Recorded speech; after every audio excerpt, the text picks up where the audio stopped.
사도행전에서 가장 중요한 사건은 오순절 성령 강림일 것입니다. 이 내용을 어떻게 이해하느냐에 따라서 신앙 스타일이 달라지는 것 같아요. 구약 시대에는 하나님의 영이 이렇게 특별한 경우에 그리고 적은 무리에게 임했지만 예수님이 승천하신 후 오순절에 복음의 메시지를 천하 만민에게 땅끝까지 전하도록 공개적으로 초자연적인 성령의 권능을 주십니다. 이것이 오순절 성령 강림 사건입니다. 그리고 오순절 성령 강림을 통해서 교회가 태동하고 성장하게 됩니다. 오늘은 오순절 성령 강림에 대해서 생각해 보겠습니다. 오순절 성령 강림은 첫째로 약속하신 성령을 기다리기 위해 다 같이 한 곳에 모여야 합니다. 1절입니다. 오순절 날이 이미 이름에 그들이 다 같이 한 곳에 모였더니, 오순절은 유월절을 지낸 지 7주가 되는 날로 칠칠절이라고도 하고 50일째라고 오순절입니다. 이미 이름에는 원어로 그리고 가득 채워졌을 때, 즉 오순절 날이 가득 채워졌을 때라는 의미입니다. 예수께서는 유월절 전날 밤에 잡히셨고 그 다음날 순환을 당하시고 사흘 만에 부활하셨어요. 그리고 40일 동안 제자들을 양육하시고 승천하셨습니다. 그리고 10일 정도 지나 오순절이 된 것입니다. 그러니까 그날들을 향해 채워져 갔다는 뜻입니다.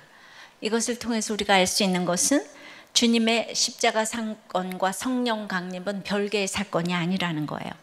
구속사의 과정에서 주님의 십자가 사건은 우리의 죄를 깨끗게 하시고 우리에게 성령을 보내주시기 위한 주님의 죽어지는 헌신이었다는 것입니다. 성령 강림을 위해 주님의 십자가 사건처럼 내 자아의 죽어짐과 또 말씀으로 양육되어짐, 개인의 회개뿐만 아니라 공동체로 이어지는 회개, 또 기도로 힘쓰며 성령을 기다리는 기다림으로 채워가야 할 것입니다. 그러나 문자적으로 이미 이르렀지만 아직 이루어지지 않은 부분도 있기 때문에 우리가 겸손히 걸어가야 할 것입니다. 오순절이 이름에 다 같이 한 곳에 모였다고 해요. 한 곳에 모였을 때의 시간은 베드로의 설교 부분에서 보면 3시인데 우리나라 시간으로 9시예요. 어떻게 아침에 이렇게 모일 수가 있겠습니까? 그러니까 부활하시던 날부터 그날을 안식일이 아니고 주일로 삼고 주일마다 모였기에 이날도 아침 9시에 모였을 것입니다. 주일에 성도들이 모이는 것은 성령이 강림하시기 위해 아주 중요하다는 것을 알 수 있습니다. 특히 예배 드릴 때, 기도할 때, 찬송할 때 아니고 2절에 보면 앉았을 때 임했기 때문에 여러분처럼 이렇게 앉았어요. 뭐 할 때인가요? 말씀, 설교할 때, 강론할 때, 그러니까 약속의 말씀이 임할 것을 기다리면서 다 같이 한 곳에 모이는 것은 아주 중요합니다. 그러니까 우리들 교회 시작이라고 할 수 있는 개척 준비 기도 모임서부터 지금까지 매주일 예배 때마다 성령이 임하시는 것을 저만 느끼는 것은 아닐 것 같아요. 정말 한 주일도 빠지지 아니하고 성령이 운행하시는 예배를 드렸다는 생각이에요. 우리가 개인으로 구원받았지만은 주님은 교회로 일하십니다. 주님은 우리가 같은 장소에서 예배를 드리고 말씀을 들으며 한마음 될 때까지 기다리십니다. 그래서 다락방에 모인 120명은 한 번 모인 것이 아니라 구원의 절기인 유월절에서 7주 지나서 50일째까지 기다려야 했습니다. 그래서 최소한 공식적인 주일 예배, 수요 예배, 목장 예배만큼은 시간 지켜서 꼭 모여주시기를 바라요. 오순절 성령 강림이 일어난 이 날은 역사상 한 번밖에 없는 날이었어요. 자, 지난주 수요 예배, 또 우리가 이제 그 추석 명절에 수요 예배 가족 전도대회 때, 이런 때 우리 식구들이 꼭 왔어야 한다고 안타까워하는 성도들이 있었어요. 그날 성령이 강림했을지 어떻게 알겠습니까? 제가 이번 주 중에 어떤 목장을 갑자기 방문했어요. 목장 식구들은 그 집의 문 앞에 들어가는 순간까지 예고 없이 갔기 때문에 너무 놀라가지고 예배에 대한 사모함이 넘치는 분들은 막 성령이 임하는 사건으로 받아들이시더라고요. 근데 어떤 집사님은 11조를 못하다가 목장 예배 전날 2달치를 냈는데 제가 가서 이게 응답이구나. 근데 이제 남편이 왜 예상 외에 보너스를 이제 받았다는 거예요. 그래서 이제 목사님이 오셔서 이게 다 응답이다. 근데 그 다음날 남편이 회사에서 나가야 될지도 모른다는 얘기를 들었다는 거예요. 제가 신방에도 성령님이 오셨다가 가신 것 같아요. 제가 간 것과는 차원이 다른 성령 강림이 마가의 다락방에 임했습니다. 여러분이 성령의 권능으로 충만하기를 원한다면 날마다 그것을 위해 기도하십시오. 예배에서 목장에서 그런 한 마음이 되면 그 목장에 성령이 충만하게 임합니다. 그런데 어떤 목장은 있던 성령도 없어지고 뿔뿔이 흩어집니다. 인터넷 예배도 있고 집에서 드릴 수도 있지만 다 같이 한 곳에 모이는 것은 아주 중요한 조건입니다. 어떤 분은 거의 식기도나 목원 생각이 나면 가끔 하는 기도 빼고는 거의 기도하지 않는다고 해요. 그 계기가 이제 초신자인 목원이 예배 때마다 상담을 요청해서 1~2시간씩 상담을 하다 보니까 예배는 안 드리고 예배 마지막 기도하는 시간에 같이 이제 나가다 보니까 그렇게 1년이 지나니까 아예 본인의 기도 생활 자체가 없어져 버렸다고 그래요. 그래서 지금도 버릇처럼 예배 중간에 나온다면서 이것을 어떻게 회복할 수 있을까 방법론이라도 좀 알려주시면 좋겠다고 목자님 이런 나눔을 했어요. 그러니까 평원님이 큐티 열심히 하시고 끝까지 앉아있는 적용을 하다 보면 기도가 터지지 않을까요? 여러분들 중간에 가는데 뭘 기도가 그렇게 나오겠어요? 제가 나가시는 것을 지키겠습니다 라고 하셨고, 초원님은 예배 후 찬양까지 다 모두 끝나고 가시는 게 좋을 것 같다고. 자, 적용해 보세요. 지난주 여러분은 어떤 모임에 어떤 목적으로 다녀오셨습니까? 사람들에게 치이기도 싫고 4시간 뺏기는 것도 싫다고 혼자 말씀 보고 기도하며 성숙도 열매도 없는 신앙생활을 하고 있지는 않습니까? 같이 모이고 찬양하고 기도하고 말씀 듣는 것이 충만한 성령 강림의 조건인 것을 믿습니까? 여러분은 이 공예배를 중요하게 생각하십니까? 예배 순서마다 신령과 진정으로 참여하고 있습니까? 자, 2번째 오순절 성령 강림은 확실한 체험이 있습니다. 2절입니다. 호련히 하늘로부터 급하고 강한 바람 같은 소리가 있어 그들이 앉은 온 집에 가득하며. 자, 바람은 푸노이스라고 그러고 성령은 푸뉴마라고 단어와 이렇게 발음과 철자가 참 비슷해요. 바람은 굉장히 성령과 비슷한 것 같아요.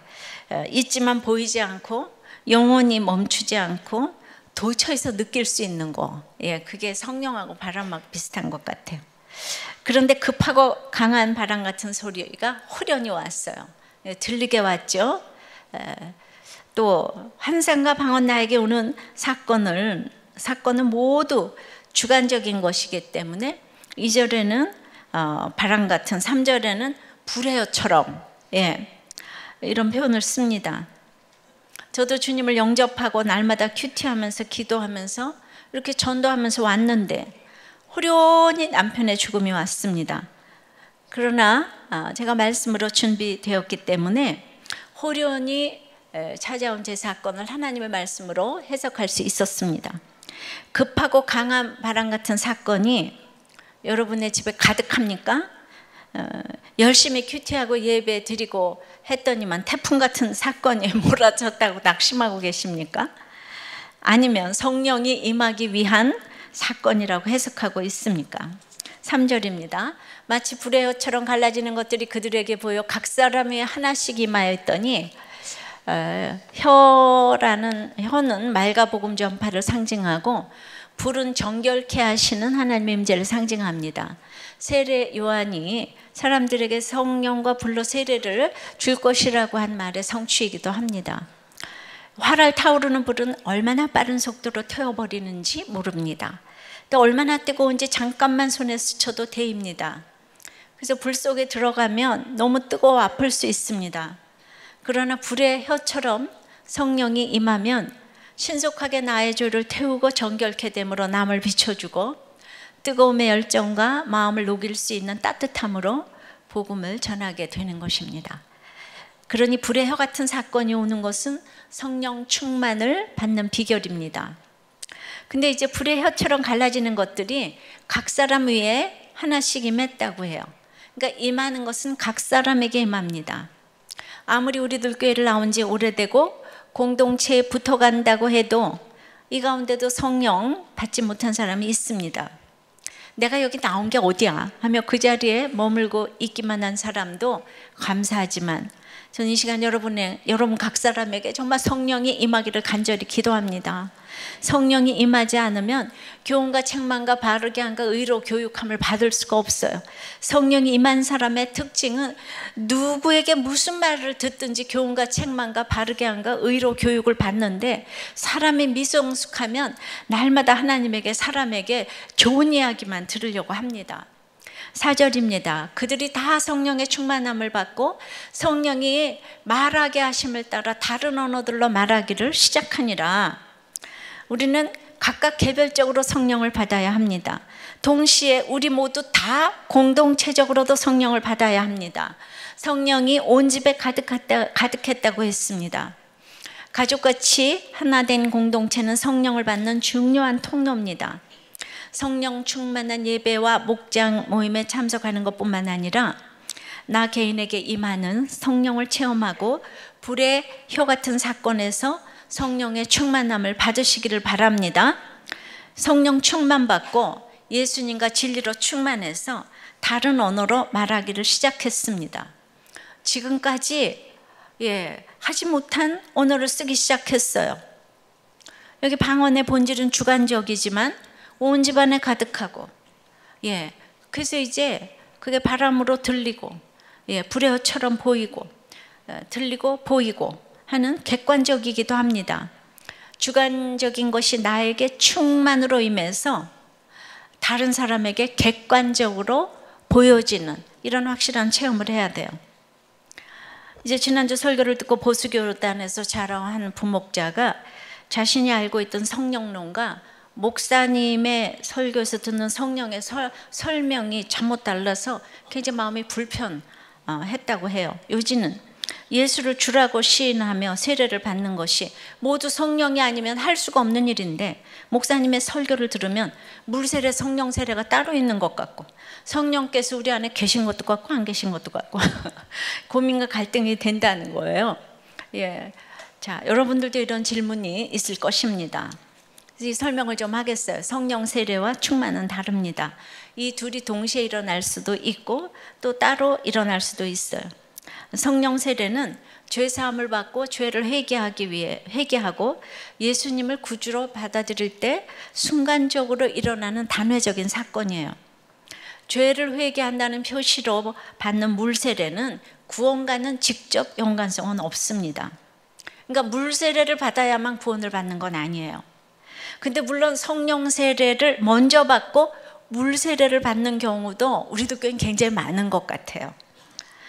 목장 탐방을 가보니까 세례도 안 받은 완전 초신자에게 말씀이 들렸어요. 그리고 그분이 전도까지 하고 있는 걸 봤어요.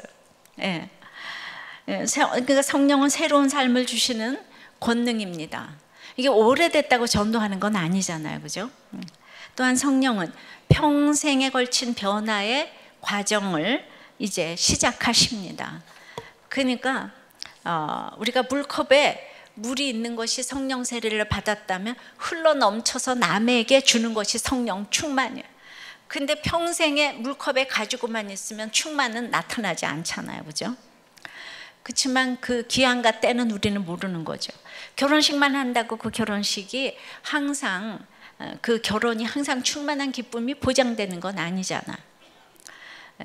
그래도 또 결혼을 하려면 식을 또 해야 되잖아. 서로 사랑하는 본질의 기쁨이 있어야 합니다. 그리고 또 그것이 유지돼야 돼요. 주님과의 만남도 결혼식이 공개적인 물세례라면 동행하기 위해서는 본질적인 사랑의 성령 세례를 받아야 하고 그것이 또 유지되는 성령 충만을 받아야 하는 것입니다. 근데 성령은 인격적이고 초월적이신 분이기 때문에 인간의 생각대로 물 세례 받으면 성령 세례 받고 그 다음에 충만 받고 이게 차례차례 되는 게 또 아니에요. 그 생각대로 역사하지는 않으세요. 물론 본질적인 사랑은 결혼식 전에도 올 수 있고 후에도 올 수도 있는 거예요. 어떤 사람은 3일 만에 결혼해서 그 다음부터 사랑을 알아갔어요. 7년을 사랑하다가 결혼하고 나서 사랑이 다 없어졌어요. 그러니까 우리는 이게 잘 몰라요. 성령은 오순절에 처음 오신 것이 아니며 창세전부터 계시며 지금도 계시고 또 장차도 계십니다. 오순절 이전에도 제자들은 성령 세례를 받았다고 봅니다. 왜냐하면 성령의 역사가 아니라면 예수님을 그리스도로 믿거나 시인할 수가 없는 거죠. 그러나 한 제자는 예수님을 팔아먹었어요. 제자지만 성령 세례를 받지 못한 것이죠. 또 제자들은 뭔가 부족했습니다. 교회가 세워지기 위해 기다리는 기간이었기 때문입니다. 그래서 다락방에 120명의 성도들은 이미 드러나지 않은 교회였어요. 예수님께서 제자들에게 약속하신 성령은 그러므로 교회 형성을 위한 특별한 성령 충만이었습니다. 이 성령 충만으로 교회가 탄생한 것입니다. 그러니까 예수님도 이미 메시아시지만은 성령으로 잉태되시고 세례 받으실 때도 성령이 임하셨다고 했어요. 그러니까 세례 받아서 메시아가 되신 건 아니지요. 그러나 세례 받으실 때 사람들에게 알려지셨어요. 오순절에 이루어진 표적은 역사상 한 번 있었던 표적인데 똑같은 불과 바람을 지금도 나에게 보여달라고 외치는 것은 잘못된 일이에요. 성령은 이미 오셨어요. 근데 그건 한 번 있는 일이에요. 다른 종류와 장르로 우리에게 이어질 것입니다. 그러니까 중요한 것은 말씀입니다. 믿음입니다. 어떤 불같은 체험이 성숙한 믿음을 의미하지는 않습니다. 저는 이렇게 나눔을 보니까 지난주 처음 신앙생활을 시작했을 무렵에 그냥 너무 불 받아가지고 이제 목사님한테 안수기도 받고 그다음에 가지고 있던 물질을 그냥 전부 다 바구니에 넣고 내려오는데 너무 기뻐서 지나가는 바람에게도 인사를 하고 싶고 그냥 막 잠을 자지 않아도 될 것 같고 그냥 너무 기뻤어요. 그런 기쁨 속에 내려와서 신앙생활을 하는데 잠시 후에 배신을 열심히 해댔대요. 믿음으로 하는 게 아니라 행위적으로 열심히 하다 보니까 나의 의로 교회 목사님께 그렇게 부당함을 말하는 무리 속에 끼게 됐대요. 오늘날까지도 그 목사님께 그런 말을 했다는 게 평생 짐이 되고 있답니다. 회개를 해도 앙금이 자리를 잡고 있대요. 초은지기님이 이렇게 얘기를 했어요. 성령을 받고 안 받고 성령 충만하고 안 충만하고의 차이는 행위로 구원을 받으려고 하느냐 아니냐 그 차이인 것 같다. 믿지 않는 세상 친구들을 보면 보통 두 부류인데 나는 죄가 많아서 못 간다는 부류가 있고 개독교라고 하면서 교인들이 더하더라 하는 두 부류. 전부 행위로 판단을 하는 것이죠. 자, 그러면 성령 충만을 받고 무엇을 하게 되나요? 성령 체험은 마음이 뜨거워지며 방언을 하는 등 여러 가지 은사로 시작될 수 있긴 합니다. 그렇게 해도 성령 충만은 다른 사람을 주께로 인도하기 위한 충만이기에 이제 말하기로 시작을 합니다. 모두가 입이 열렸습니다. 4절 다시 봅니다. 그들이 다 성령의 충만함을 받고 성령이 말하게 하심을 따라 다른 언어들로 말하기를 시작하니라. 그러니까 성령의 충만을 받고 성령이 말하게 하신다고 그러잖아요. 말로 성령 충만은 말씀 충만으로 이어지는 거예요. 입이 열렸는데 말이 많은 것이 아니고 하나님의 큰 일을 말했어요. 성령 충만하다면서 입이 열리지 않는 사람은 아직 성령이 충만하지 않은 것입니다. 저는 굉장히 특별한 은사나 하늘나라 갔다 오거나 입신하거나 이런 체험을 한 적이 없어요. 그러나 저는 찬송도 기도도 설교도 항상 하나님의 큰 일을 말하고 있다고 생각을 합니다. 항상 나 오늘 가서 무슨 말하지 할 말이 하나도 없는데 그 성경 구절 내가 그래도 아는 게 있잖아요. 그 가면 막상 사람을 만나면 입이 열려서 할 말이 끊임없이 생각나게 하시는 것을 평생 느끼고 있습니다. 날마다 오늘 설교는 어떡하지? 맨날 그러고 오면 성령이 갑자기 저를 주장해 주세요. 이게 바로 성령 충만이 아닌가 싶습니다. 한글 성경은 그걸 다른 언어를 방언이라고 표기를 했는데 우리는 방언하면 랄랄랄라밖에 모르기 때문에 이 오순절 본문만 나오면 성령 충만 받아서 방언 좀 받자, 이게 주제가입니다. 저도 방언을 받았어요. 그리고 우리들 교회에서 방언으로 기도도 합니다. 그래서 저는 여러분이 방언 받으셔서 조금이나마 성령을 체험해 보기를 축원합니다. 그 하지 말라는 게 아니에요. 예. 정말 오늘 방언 받기 위해서 아주 작정하고 기도해 보세요. 짧게 기도하는 가운데도 방언이 임할 줄 믿습니다. 그런데 왜 방언을 받는지가 중요합니다. 예수께서 나를 위해 죽어주신 것을 깨닫지 못하면 성경을 내게 주신 음성으로 듣지 못하기 때문에 이 방언의 의미도 알 수가 없습니다. 예, 물론 방언의 은사도 있어요. 근데 거기에만 머물러 있으면 미성숙한 것입니다.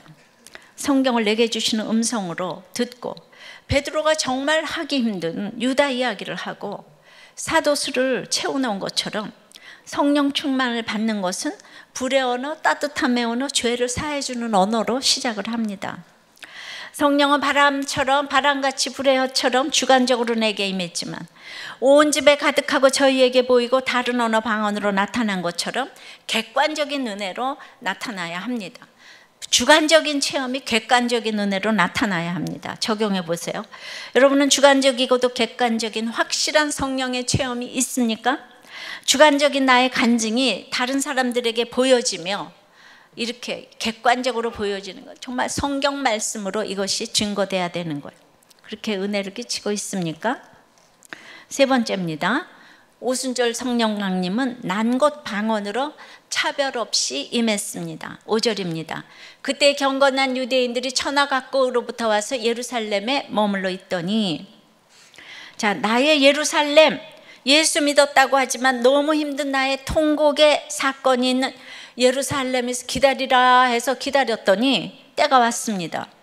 저의 예루살렘인 집에 죽자 사자 있었더니 남편이 죽었을 때 저희 집이 바로 교회 옆에 있는 거로 예배를 마친 사람들, 전혀 모르던 사람들이 저를 보러 왔어요.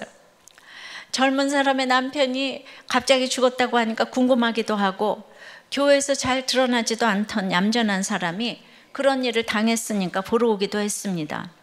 교회에서 전혀 활동도 못하고 존재가 없었지만 잘 기다리고 있으니까 천하각국에서 경건한 사람들이 저를 보러 왔을 때 보여줄 저의 예루살렘이 있었습니다. 나의 힘든 예루살렘에 순종한 것이 가장 효과적인 전도의 기회가 되었다고 생각합니다.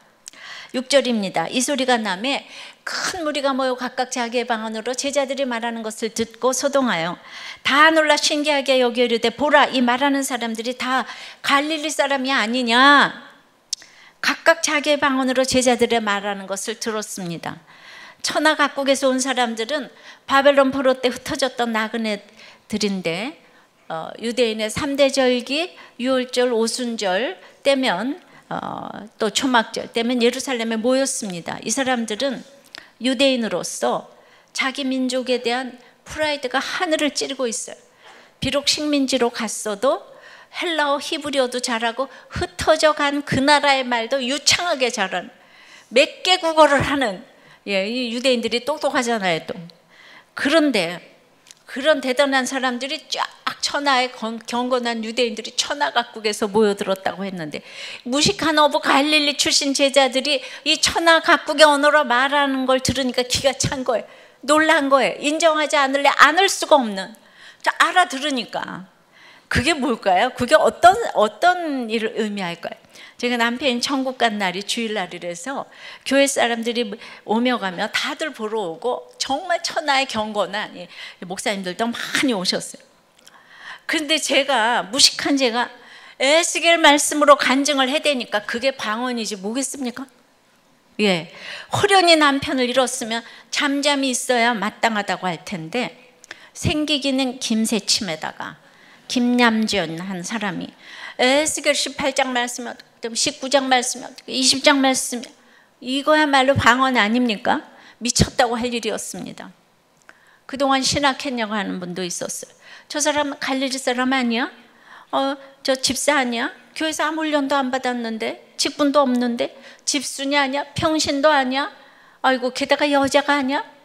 어제 입에서 이렇게 절절절절, 이 30대 여집사가. 저도 그렇게 기이히 여김을 받아 당했어요. 남편이 속을 썩이다 간 것도 아니고, 겉으로 보면 적어도 성실하게 살다가 그냥 젊은 나이에 하루 만에 갔는데, 내가 남편이 구원된 것 때문에 할렐루야 하면서 간증을 하니까 이게 놀라 자부러지지 않겠어요? 원장 부인이잖아요. 그래도 명색이. 근데 입만 열면 제가 성경 말씀이 나오니까 더 그랬지요. 다음 주 본문에 이 무식한 베드로가 설교를 얼마나 잘하는 줄 알아요? 절절절절 성경을 쫙 꿰는 거예요.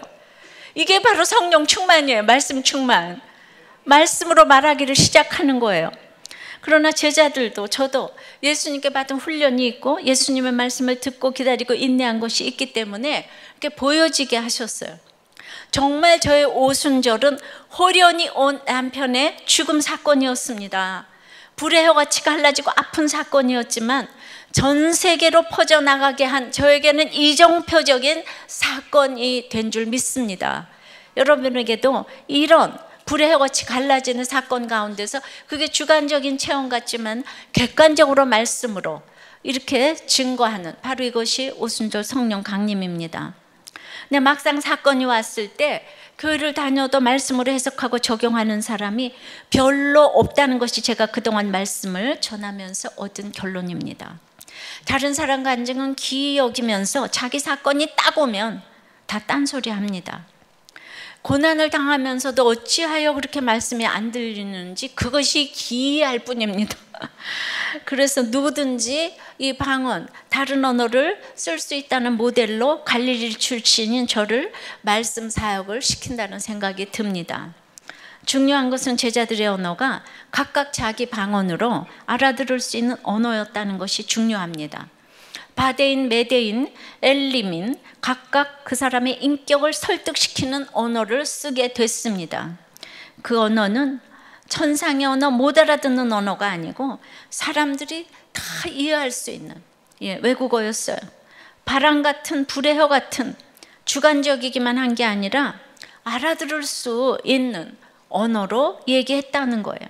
이 세상에서 사람들이 다 알아들을 수 있는 언어가 무엇입니까?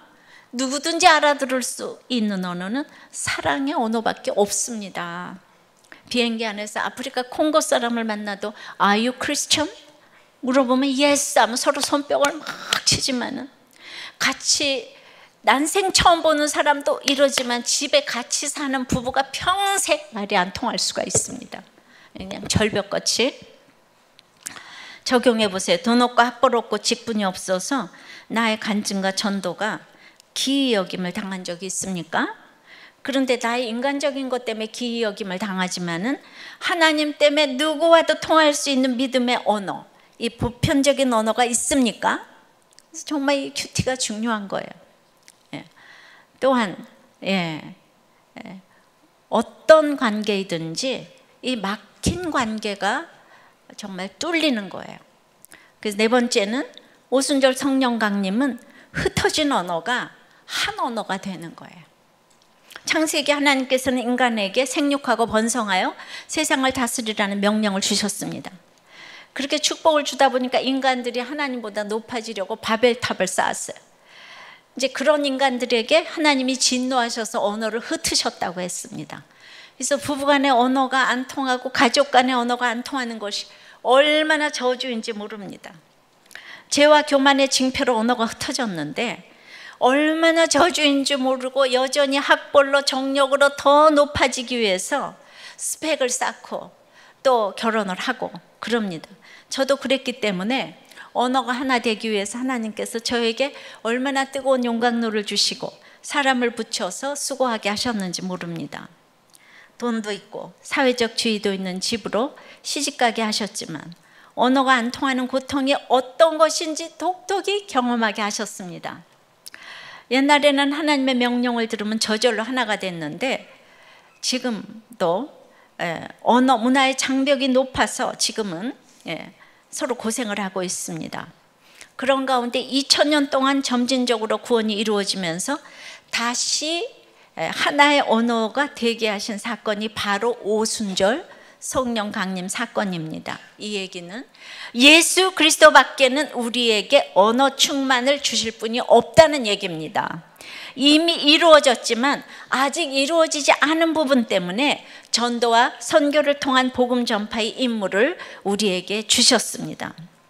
성경책만 들어가면 전도가 되겠지만은 예수님도 이 땅에 육화돼서 오셨잖아요. 그래서 우리도 삶으로 그들에게 다가가야지만 이제 이렇게 복음 전파가 되는 것입니다. 적용해 보세요. 육적으로는 최고의 만족을 주는 인간관계일지라도 믿음으로 말이 통하지 않는 것 때문에 애통함이 있습니까? 그럼 오직 성령이 임해야만 막힌 관계가 뚫리는 것을 믿고 간구하십니까? 여러분의 언어는 흩어졌습니까? 하나가 되고 있습니까? 8절입니다. 우리가 우리 각 사람이 난 곳 방언으로 듣게 되는 것이 어찌미냐? 오늘 나의 인격을 설득시키는 메시지가 들린다면, 나에게 하는 이야기라고 들린다면, 오늘 제가 말을 하는데 저거 나한테 하는 얘기야. 그러면 하나님이 여러분의 인격을 만져주신 거예요. 지금 하나님의 부르심이 있는 것입니다. 근데 제가 설교하고 말씀을 전할 때 누구한테 듣고 제 얘기 하신 거죠? 이러면서 너무 기뻐하는 사람이 있는가 하면 누가 꼰질렀어요? 이러면서 목사님한테 일렀구나 이러면서 똑같은 얘기를 하는데 본인의 얘기를 해줘서 너무 기쁜 사람이 있고 너무나 싫은 사람이 있는 거예요.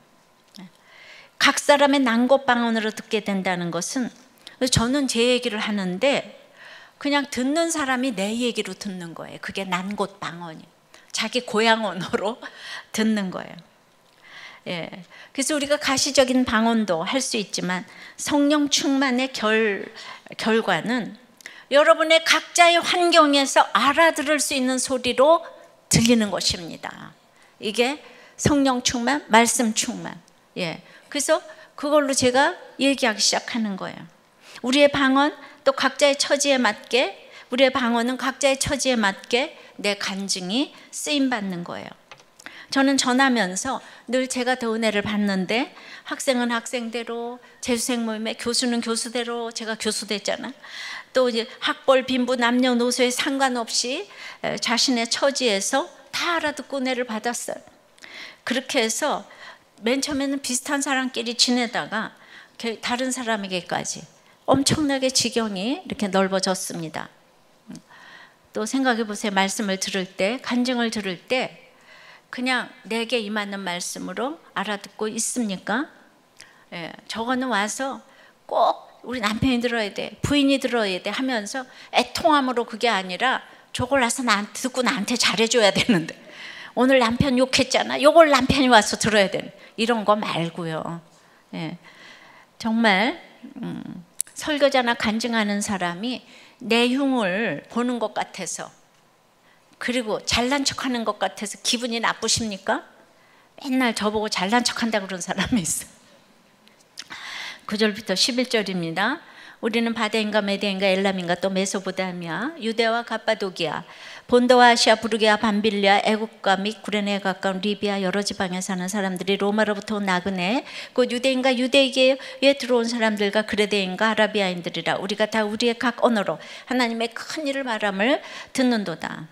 얼마나 지경이 넓어졌습니까? 당시 세계의 길은 로마로 통한다는 시대인데, 로마로부터 온 나그네도 있었고, 유대인처럼 먼저 믿었던 사람도 있었고, 경건한 사람에게까지 나의 지경이 넓어졌습니다. 내가 확신이 있어서 성령의 임함을 말씀으로 전할 때 다른 사람들에게 역사가 일어나는 것입니다. 그런 뜨거움과 충만으로 나가려면 베드로처럼 죽었다가 살아나고 수치를 당하고 훈련받은 것이 있어야 합니다. 그래야 남이 뭐라고 할 때 계속 열심히 복음을 전할 수가 있어요. 그러니까 다시 말하지만 성령 충만은 환상적인 체험, 방언 이런 게 아닌 거예요.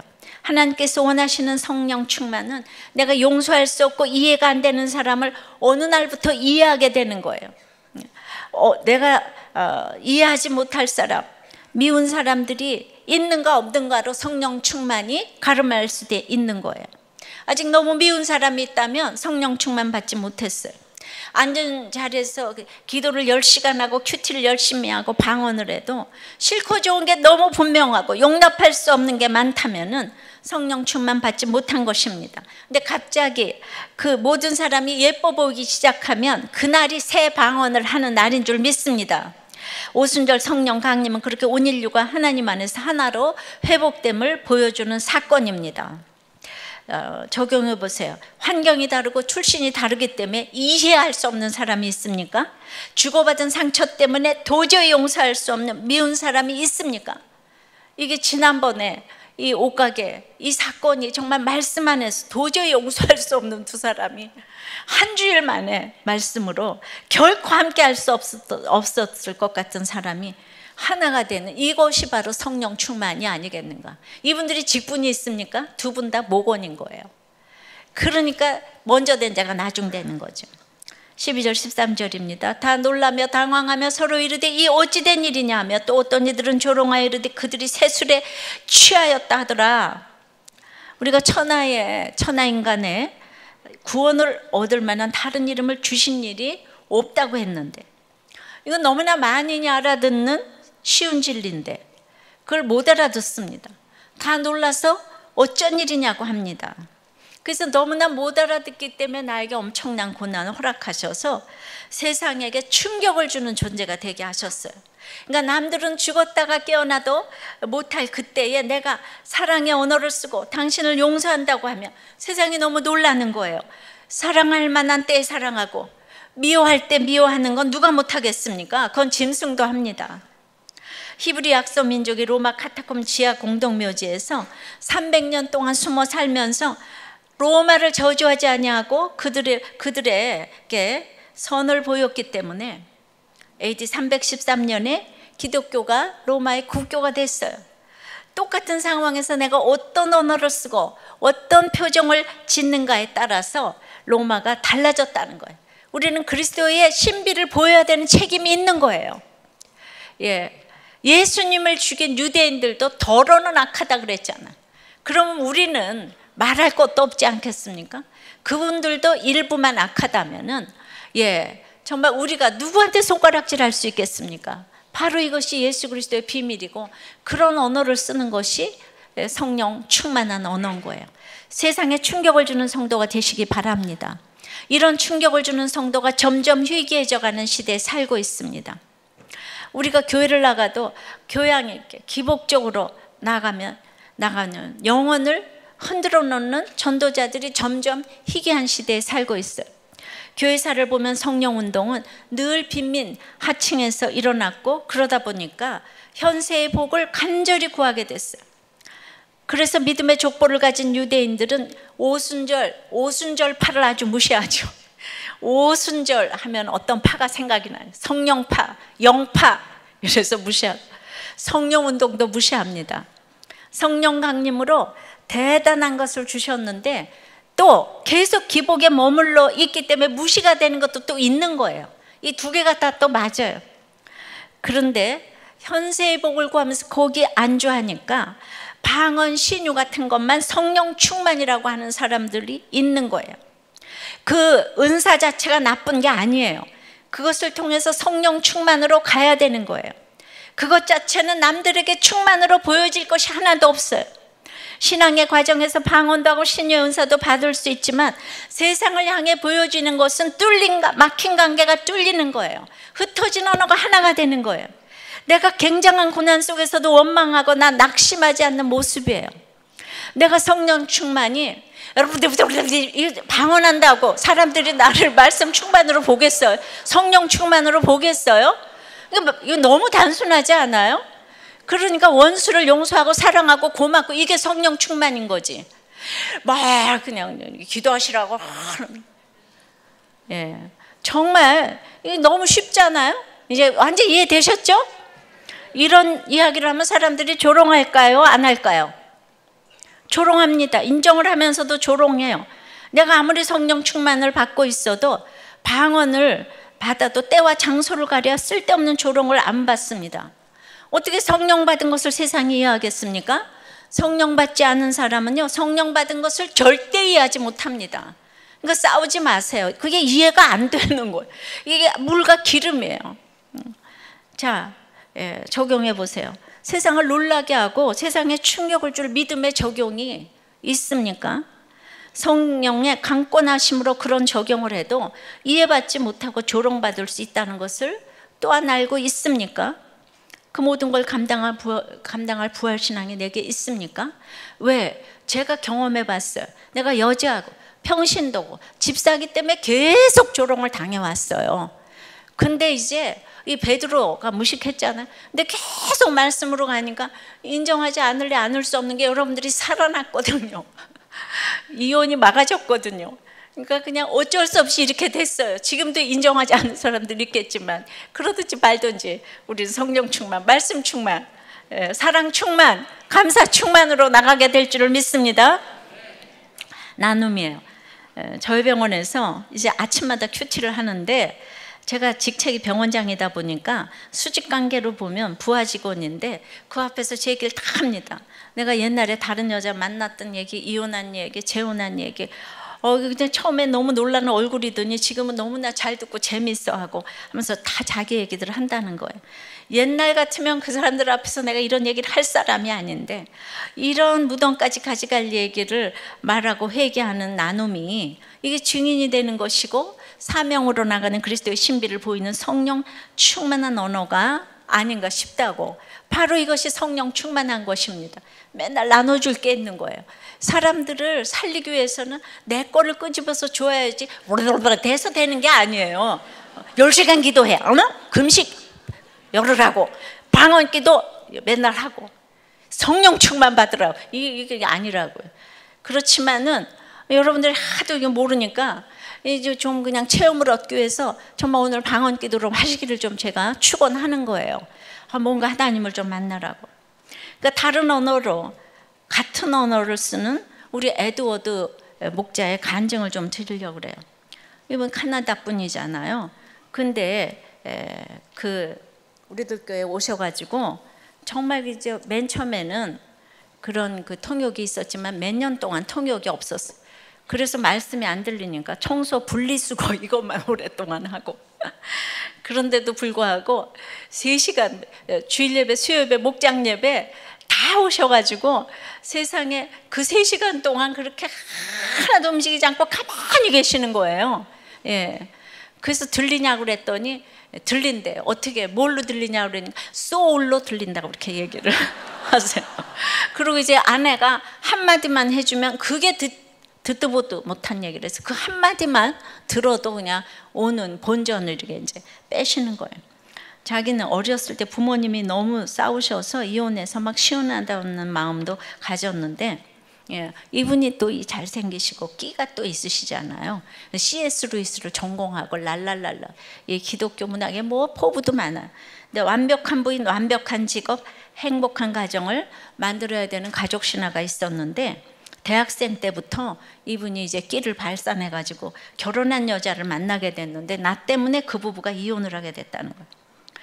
그리고 그렇게 오랫동안 교회를 다녔는데 그게 죄라는 걸 우리들 교회 와서야 알게 됐고, 첫 결혼으로부터 40년 후에 그 남편 되는 분에게 사과하는 편지를 보냈다는 거예요. 바로 이것이 미안하다는 언어를 쓰는 성령 충만의 언어인 줄 믿습니다. 학교를 졸업하고 그렇게 이제 교회도 나갔지만 아내는 알코올 중독이고 그로 죽었어요. 그런데 얼마나 아내가 정말 흉악하게 힘들게 백발이 돼서, 근데 그냥 최선을 다해서 간호를 했지만 너무나 몰골이 흉악하니까 이 살인 혐의로 그저 수사를 다 받았다는 거예요. 근데 그렇게 사랑해서 결혼했는데 또 구원에 대한 애통함이 없었다는 거예요. 다시 다른 여자와 동거하고 딸아이 낳고 또 그랬는데 비자가 없어서 미국에서 쫓겨났고 가족 신화가 무너지고 이제 먹을 것도 없고, 이건 하나님이 실수하신 거라고, 하나님 잘못이라고, 하나님 남 탓만 하고 돈도 없고 직업도 없으면서 또 날마다 시편 23편 외우면서 울면서 원망을 했대요. 예, 그러다가 일을 찾기 위해서 차이나에 가려다가 잘못 클릭해서 코리아로 이렇게 오게 됐다는 거예요. 근데 이제 아내를 처음 봤을 때 문제가 있어 보였고 좋지 않았는데 하나님이 저 여자다 하는 음성을 줬대요. 이렇게 인도함을 받으시면 안 돼요. 예. 메일로 큐티 주고받고 결혼을 하게 됐는데 지금의 아내는 처음으로 객관적으로 보는 아내고 우리도 교회 와서야 내재가 보였고 내가 죄인임을 인정하고 살 수 있게 되었다고 합니다. 예. 근데 이렇게 성경을 읽어도 나쁜 선택을 하고 자기중심적이었는데 이분이 첫 결혼의 피해자인 첫 번째 아내의 남편에게 사과 편지를 보낸 것은 교회 나가고 성경을 읽어도 있잖아요. 40년 후에야 성령 충만의 언어를 쓴 거예요. 이 성령 충만, 성령 세례 잘 이해하시기를 바랍니다. 예. 정말 그 외에도 외국인 목장에는 그 오랫동안 드러나지 않으면서 섬기는 이 분들이 많이 계세요. 그러니까 이 에드워드도 자기가 주일학교 성수업 분리수거 주일학교 교사 목자 하는데 주일학교 교사는 봉사를 하고 목자는 사명으로 한다고 그랬어요. 그날 설교가 너무 도움이 됐는데 진짜 지금 이분은 무직으로 여기 와서 청소하다가 국제고등학교 교장이 되셨어요. 우리도 교회에서 취직도 시켜줬네. 예. 그래가지고 그 국제고등학교 교장보다 목자가 10배는 어려운데 목자를 하면서 고등학교 교장직을 너무나 수행할 수 있는 지혜를 주신다고 그랬어요. 이게 사명이라고 얘기하셨어요. 예. 또 우리 한 집사님은 자기는 우리들 교회 오고 나서는 아주 사명이 단순하다고 느낀다고, 가족을 사랑하는 거라고. 또 한 분은 교회 밖에서의 사명은 미국에서 백만장자가 되는 거고 진짜 사명은 이 교회에 붙어 있는 거라고. 또 한 집사님은 제 결혼 생활에 인내심을 갖고 싸우고 싶지 않다고. 그래서 지금 또 한 분은 자기는 영어를 너무 잘하지만 하나님 없이 영어를 쓰는 능력은 아무것도 아니에요. 이러고 또 나눔을 했어요. 제 이렇게 다 이렇게 언어가 다르시지만은 이렇게 영어 목장 카톡방에 거의 매일매일 앤드류 톰슨 큐티의 핵심적 내용을 맨날 번역해서 올리고 있고 또 제임스 스트롱은 책 번역 팀장으로 섬기고 있고 다들 지금 오셔서 한 사역식을 다 하는데 이게 언어가 다 다른데 우리하고 똑같은 언어 쓰지 않아요? 우리하고 똑같은 나눔 하지 않아요? 남편 얘기하고 아내 얘기하고 새끼들 얘기하고 돈 얘기하고 그죠? 이게 바로 성령 충만, 말씀 충만 한 그거가 돼서 감사의 언어 이런 모든 걸로 나가게 되는 진정한 성령 오순절 성령 강림이 여러분들에게 임할 줄을 믿습니다. 말씀을 맺어요. 오순절 성령 강림은 약속하신 성령을 기다리기 위해 다 거치한 곳에 모여야 합니다. 오순절 성령 강림은 확실한 내가 체험을 하고 객관적으로 이렇게 증거될 수 있는 이렇게 말씀의 충만이 있어야 합니다. 오순절 성령 강림은 난곳 방언으로 차별 없이 임한다고 했어요. 오순절 성령 강림은 흩어진 언어가 한 언어가 되고 막힌 관계 뚫어지는 놀라운 역사적인 날이라고 생각을 합니다. 오늘 성령이 임하시기를 찬송하면서 기도하겠습니다. 말씀을 기억하시면서 찬양하겠습니다. 성령이여 강림하사 성령이여 강림하사 나를 강하시고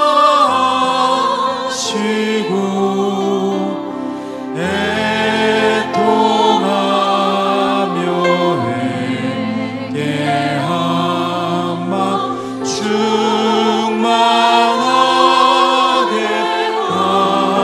예수여 비오니 예수여 비오니 나의 기도 들으사 애통하며 회개하마 충만하게 하소서.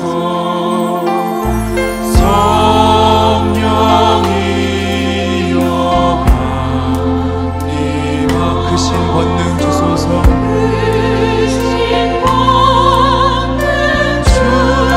주소서 원하시는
리마교회에서 한 곳에 모여서 기다리라고 합니다. 우리 공예배를 위해서 기도하시고 정말 진실되게 예배를 드리게 해달라고. 그리고 이제 아무리 불같은 또 이제 바람 같은 후련히 이런 사건이 와도 성령 충만하게 사건 잘 해석해서 내가 말씀으로 성령이 말하기를 시작하는 인생 되게 해달라고 기도하시고, 각자 모든 사건에서 자기 이야기로, 이 성경 이야기를, 남의 얘기를 내 얘기로 듣기를 기도하시기를 바랍니다. 성령 충만의 언어는 사랑의 언어입니다. 참으로 미안하고 고맙고 감사하는 언어가 가장 성령 충만의 언어이기 때문에 이 언어를 쓰게 해달라고, 우리 진정한 성령 강림이 우리 집안에 내 가운데 일어나게 해달라고 다 같이 기도하겠습니다. 아버지 하나님, 오늘 말씀대로 방언의 은사를 구했습니다. 사도행전에 들어오면서 계속 성령으로 세례를 받으리라, 약속하신 것을 기다리라, 몇 날이 못되어 성령 세례를 받으리라, 계속 말씀하시는 그 성령 세례가 우리에게 왔으면 좋겠습니다. 하나님이 안 믿어지는 분들 참으로 이 방언이라도 받아서 하나님이 믿어졌으면 좋겠습니다. 하나님의 그 실체가 조금이라도 보였으면 좋겠습니다.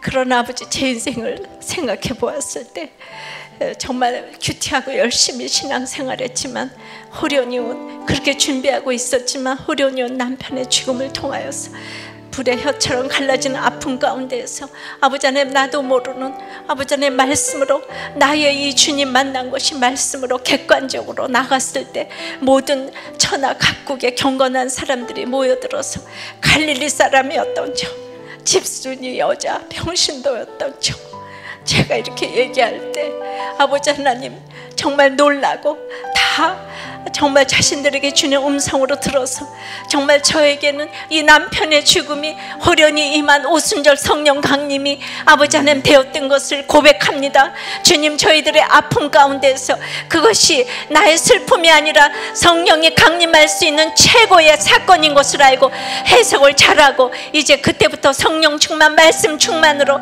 아버지 하나님 정말 모든 사람들을 살리고, 감사와 아버지 하나님 참으로 사랑의 언어로 막힌 관계가 뚫리고, 세상 사람들이 할 수 없는 적용을 길러놓고 가는 이 말씀 충만, 아버지 하나님 감사 충만, 사랑 충만의 언어를 쓰는 우리 모순절의 성령 강림이 우리 가운데 일어날 수 있도록 주여 역사하여 주시옵소서. 예수 그리스도 이름으로 기도드리옵나이다.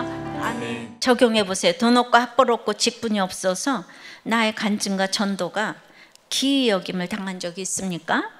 그런데 나의 인간적인 것 때문에 기이 여김을 당하지만은 하나님 때문에 누구와도 통할 수 있는 믿음의 언어, 이 보편적인 언어가 있습니까? 그래서 정말 이 큐티가 중요한 거예요. 예. 또한 어떤 관계이든지 이 막힌 관계가 정말 뚫리는 거예요. 그래서 네 번째는 오순절 성령 강림은 흩어진 언어가 한 언어가 되는 거예요. 창세기 하나님께서는 인간에게 생육하고 번성하여 세상을 다스리라는 명령을 주셨습니다. 그렇게 축복을 주다 보니까 인간들이 하나님보다 높아지려고 바벨탑을 쌓았어요. 이제 그런 인간들에게 하나님이 진노하셔서 언어를 흩으셨다고 했습니다. 그래서 부부간의 언어가 안 통하고 가족 간의 언어가 안 통하는 것이 얼마나 저주인지 모릅니다. 죄와 교만의 징표로 언어가 흩어졌는데 얼마나 저주인지 모르고 여전히 학벌로 정력으로 더 높아지기 위해서 스펙을 쌓고 또 결혼을 하고 그럽니다. 저도 그랬기 때문에 언어가 하나 되기 위해서 하나님께서 저에게 얼마나 뜨거운 용광로를 주시고 사람을 붙여서 수고하게 하셨는지 모릅니다. 돈도 있고 사회적 지위도 있는 집으로 시집가게 하셨지만 언어가 안 통하는 고통이 어떤 것인지 독특히 경험하게 하셨습니다. 옛날에는 하나님의 명령을 들으면 저절로 하나가 됐는데 지금도 언어 문화의 장벽이 높아서 지금은 서로 고생을 하고 있습니다. 그런 가운데 2000년 동안 점진적으로 구원이 이루어지면서 다시 하나의 언어가 되게 하신 사건이 바로 오순절 성령 강림 사건입니다. 이 얘기는 예수 그리스도밖에는 우리에게 언어 충만을 주실 분이 없다는 얘기입니다. 이미 이루어졌지만 아직 이루어지지 않은 부분 때문에 전도와 선교를 통한 복음 전파의 임무를 우리에게 주셨습니다. 성경책만 들어가면 전도가 되겠지만은 예수님도 이 땅에 육화돼서 오셨잖아요. 그래서 우리도 삶으로 그들에게 다가가야지만 이제 이렇게 복음 전파가 되는 것입니다. 적용해 보세요. 육적으로는 최고의 만족을 주는 인간관계일지라도 믿음으로 말이 통하지 않는 것 때문에 애통함이 있습니까? 그럼 오직 성령이 임해야만 막힌 관계가 뚫리는 것을 믿고 간구하십니까? 여러분의 언어는 흩어졌습니까? 하나가 되고 있습니까? 8절입니다. 우리가 우리 각 사람이 난 곳 방언으로 듣게 되는 것이 어찌미냐? 오늘 나의 인격을 설득시키는 메시지가 들린다면, 나에게 하는 이야기라고 들린다면, 오늘 제가 말을 하는데 저거 나한테 하는 얘기야. 그러면 하나님이 여러분의 인격을 만져주신 거예요. 지금 하나님의 부르심이 있는 것입니다. 근데 제가 설교하고 말씀을 전할 때 누구한테 듣고 제 얘기 하신 거죠? 이러면서 너무 기뻐하는 사람이 있는가 하면 누가 꼰질렀어요? 이러면서 목사님한테 일렀구나 이러면서 똑같은 얘기를 하는데 본인의 얘기를 해줘서 너무 기쁜 사람이 있고 너무나 싫은 사람이 있는 거예요. 각 사람의 난 곳 방언으로 듣게 된다는 것은, 저는 제 얘기를 하는데 그냥 듣는 사람이 내 얘기로 듣는 거예요. 그게 난 곳 방언이 자기 고향 언어로 듣는 거예요. 그래서 우리가 가시적인 방언도 할 수 있지만 성령 충만의 결과는 여러분의 각자의 환경에서 알아들을 수 있는 소리로 들리는 것입니다. 이게 성령 충만, 말씀 충만. 그래서 그걸로 제가 얘기하기 시작하는 거예요. 우리의 방언, 또 각자의 처지에 맞게, 우리의 방언은 각자의 처지에 맞게 내 간증이 쓰임받는 거예요. 저는 전하면서 늘 제가 더 은혜를 받는데, 학생은 학생대로, 재수생 모임에 교수는 교수대로, 제가 교수 됐잖아. 또 이제 학벌, 빈부, 남녀노소에 상관없이 자신의 처지에서 다 알아듣고 은혜를 받았어요. 그렇게 해서 맨 처음에는 비슷한 사람끼리 지내다가 다른 사람에게까지 엄청나게 지경이 이렇게 넓어졌습니다. 또 생각해 보세요. 말씀을 들을 때, 간증을 들을 때 그냥 내게 임하는 말씀으로 알아듣고 있습니까? 저거는 와서 꼭 우리 남편이 들어야 돼, 부인이 들어야 돼 하면서 애통함으로, 그게 아니라 저걸 와서 나한테 듣고 나한테 잘해줘야 되는데, 오늘 남편 욕했잖아, 요걸 남편이 와서 들어야 되는, 이런 거 말고요. 정말 설교자나 간증하는 사람이 내 흉을 보는 것 같아서, 그리고 잘난 척하는 것 같아서 기분이 나쁘십니까? 맨날 저보고 잘난 척한다고 그런 사람이 있어요. 9절부터 11절입니다. 우리는 바다인가 메대인가 엘람인가 또 메소포타미아, 유대와 갑바도기아, 본도와 아시아, 부르기아, 밤빌리아, 애국과 및 구레네에 가까운 리비아 여러 지방에 사는 사람들이 로마로부터 온 나그네, 곧 유대인과 유대계에 들어온 사람들과 그레데인과 아라비아인들이라 우리가 다 우리의 각 언어로 하나님의 큰 일을 말함을 듣는도다. 얼마나 지경이 넓어졌습니까? 당시 세계의 길은 로마로 통한다는 시대인데 로마로부터 온 나그네도 있었고 유대인처럼 먼저 믿었던 사람도 있었고 경건한 사람에게까지 나의 지경이 넓어졌습니다. 내가 확신이 있어서 성령의 임함을 말씀으로 전할 때 다른 사람들에게 역사가 일어나는 것입니다. 그런 뜨거움과 충만으로 나가려면 베드로처럼 죽었다가 살아나고 수치를 당하고 훈련받은 것이 있어야 합니다. 그래야 남이 뭐라고 할 때 계속 열심히 복음을 전할 수가 있어요. 그러니까 다시 말하지만 성령 충만은 환상적인 체험 방언 이런 게 아닌 거예요. 하나님께서 원하시는 성령 충만은 내가 용서할 수 없고 이해가 안 되는 사람을 어느 날부터 이해하게 되는 거예요.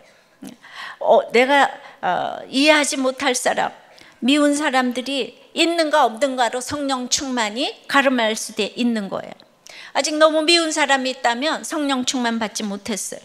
앉은 자리에서 기도를 10시간 하고 큐티를 열심히 하고 방언을 해도 싫고 좋은 게 너무 분명하고 용납할 수 없는 게 많다면은 성령 충만 받지 못한 것입니다. 근데 갑자기 그 모든 사람이 예뻐 보이기 시작하면 그날이 새 방언을 하는 날인 줄 믿습니다. 오순절 성령 강림은 그렇게 온 인류가 하나님 안에서 하나로 회복됨을 보여주는 사건입니다. 적용해 보세요. 환경이 다르고 출신이 다르기 때문에 이해할 수 없는 사람이 있습니까? 주고받은 상처 때문에 도저히 용서할 수 없는 미운 사람이 있습니까? 이게 지난번에 이 옷가게 이 사건이 정말 말씀 안에서 도저히 용서할 수 없는 두 사람이 한 주일 만에 말씀으로 결코 함께 할 수 없었을 것 같은 사람이 하나가 되는, 이것이 바로 성령 충만이 아니겠는가. 이분들이 직분이 있습니까? 두 분 다 목원인 거예요. 그러니까 먼저 된 자가 나중 되는 거죠. 12절 13절입니다. 다 놀라며 당황하며 서로 이르되 이 어찌 된 일이냐 하며 또 어떤 이들은 조롱하여 이르되 그들이 새술에 취하였다 하더라. 우리가 천하인간의 구원을 얻을 만한 다른 이름을 주신 일이 없다고 했는데, 이건 너무나 많이 알아듣는 쉬운 진리인데 그걸 못 알아듣습니다. 다 놀라서 어쩐 일이냐고 합니다. 그래서 너무나 못 알아듣기 때문에 나에게 엄청난 고난을 허락하셔서 세상에게 충격을 주는 존재가 되게 하셨어요. 그러니까 남들은 죽었다가 깨어나도 못할 그때에 내가 사랑의 언어를 쓰고 당신을 용서한다고 하면 세상이 너무 놀라는 거예요. 사랑할 만한 때에 사랑하고 미워할 때 미워하는 건 누가 못하겠습니까? 그건 짐승도 합니다. 히브리 약소 민족이 로마 카타콤 지하 공동묘지에서 300년 동안 숨어 살면서 로마를 저주하지 아니하고 그들에게 선을 보였기 때문에 AD 313년에 기독교가 로마의 국교가 됐어요. 똑같은 상황에서 내가 어떤 언어를 쓰고 어떤 표정을 짓는가에 따라서 로마가 달라졌다는 거예요. 우리는 그리스도의 신비를 보여야 되는 책임이 있는 거예요. 예수님을 죽인 유대인들도 더러는 악하다 그랬잖아.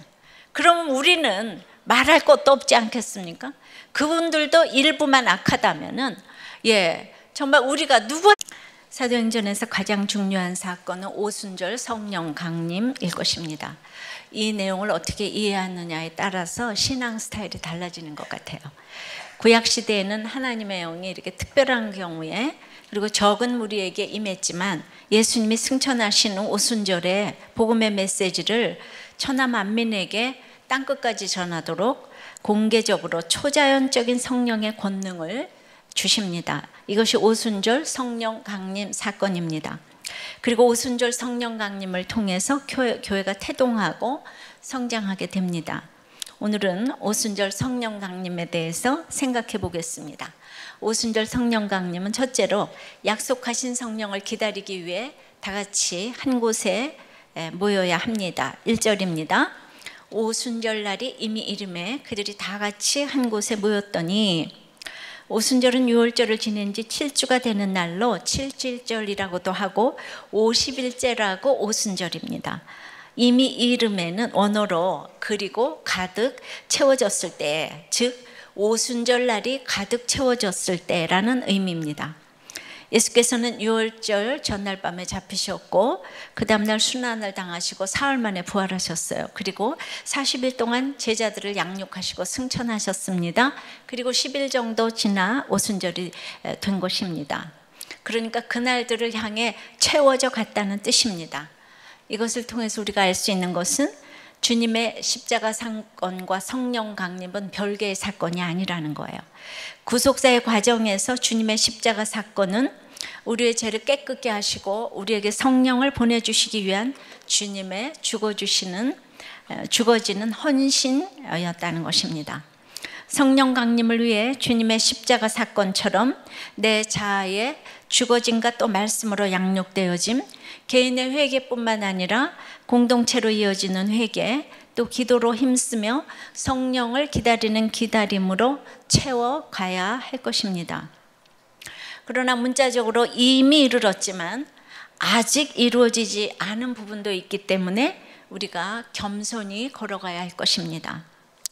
오순절이 이름에 다 같이 한 곳에 모였다고 해요.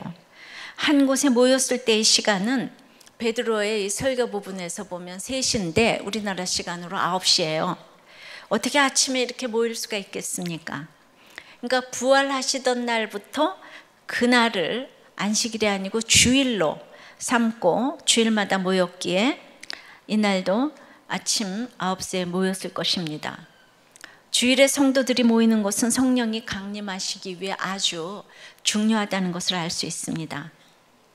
특히 예배 드릴 때, 기도할 때, 찬송할 때 아니고 2절에 보면 앉았을 때 임했기 때문에 여러분처럼 이렇게 앉았어요.